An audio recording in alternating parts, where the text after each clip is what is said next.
یہ 2-3 دن سے social media پہ گھومتی ہوئی خبریں سن رہا ہوں، اس کو ڈسکس کرنے کو بھی جی نہیں چاہتا۔ اتنا درد اور اس میں اتنی تکلیف ہے کہ کیا ایسا یقیناً ہے کہ پاکستان کے اندر یتیم خانوں سے بچیاں عمرہ کے لیے سپلائی کی جاتی ہوں؟ اور اگر ایسا ہو تو آسمان ٹوٹ نہیں پڑے گا۔ اور آج پاکستان کے اندر جو نحوستیں برس رہی ہیں اور ہماری معیشت جس زوال کا شکار ہے، اور ہم ایک باوقار قوم ہونے کی بجائے ذلت کے گڑھوں میں گرتے چلے جا رہے ہیں، ہم غور کریں کہ اس کا سبب یہ تو نہیں ہے۔ اور اگر یہ سچ ہے تو پھر آپ کو کوئی نہیں اٹھا سکتا۔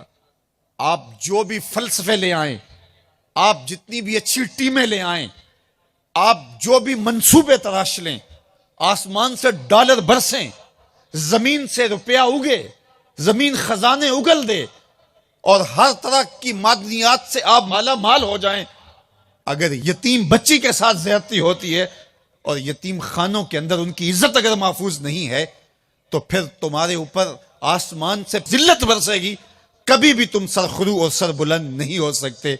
جس معاشرے میں یتیم کو عزت نہیں دی جاتی، وہ معاشرہ کبھی بھی نشأت اور کبھی بھی عزت نہیں پاتا۔ آج اس پر ہمارے آیان اقتدار کو فوری غور کرنا ہوگا۔ اگر ایسا ہے تو ان ظالم درندوں کو فوری کیفر کردار تک پہنچانا ہوگا۔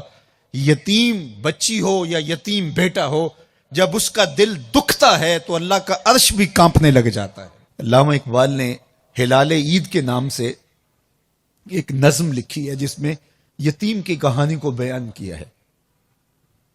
جب ہلال عید طلوع ہوتا ہے تو بچے مکان کی چھت پہ چڑھ کے چاند دیکھتے ہیں، اور جو ہی چاند نظر آ جاتا ہے تو بچے شور کرتے ہیں کہ چاند نظر آ گیا، چاند نظر آ گیا۔ اور پھر عید کے چاند کی خوشخبری دینے کے لیے وہ 3 سیڑھیاں پھلانگ کے نیچے آتے ہیں، اور نیچے ان کے باپ کی باہیں کھلی ہوتی ہیں، اور وہ اپنے بیٹوں کو گود میں لیتا ہے اور جھولنے لگتا ہے اور مبارک دیتا ہے عید کی۔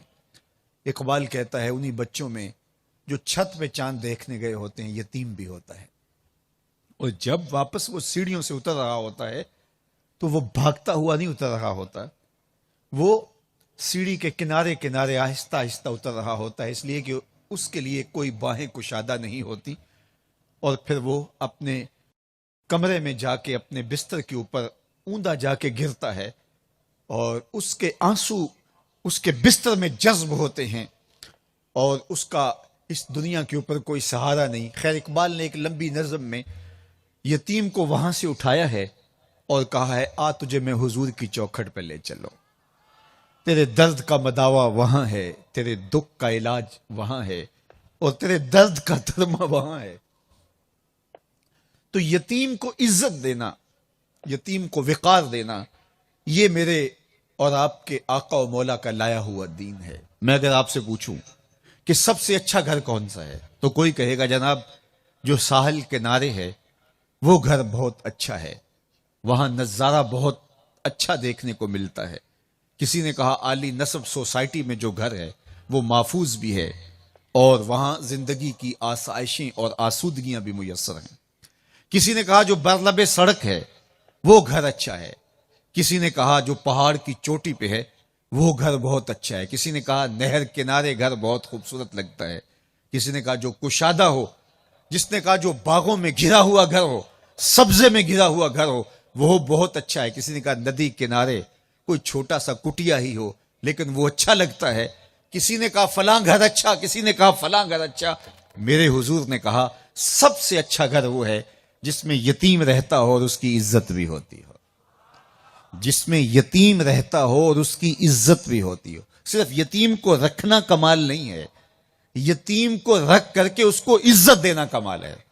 قرآن مجید میں سورہ الفجر کے اندر میرے مالک نے ارشاد فرمایا کلا بل لا تکرمون الیتیم، کہا کہ تمہارا مسئلہ یہ ہے کہ تم یتیم کو عزت نہیں دیتے ہو۔ یتیم کو یہ احساس ہو کہ میں یتیم ہوں، یہ میرے اوپر دان کر رہا ہے اور اس کا رویہ بتا رہا ہو کہ تم میرے بیٹوں کی طرح نہیں ہو، تو یتیم لہجہ لہجہ لمحہ لمحہ ٹوٹے گا۔ تو یہ بات ذہن میں رکھیے گا کہ سب سے بہتر گھر جو میرے حضور نے قرار دیا وہ گھر ہے جس میں یتیم رہتا ہو اور اس کی عزت بھی ہوتی ہو۔ اس ویڈیو کو لائک کریں، ہمارے چینل کو سبسکرائب کر بیل آئیکن ضرور پریس کریں ہماری لیٹسٹ ویڈیو سب سے پہلے دیکھنے کے لیے۔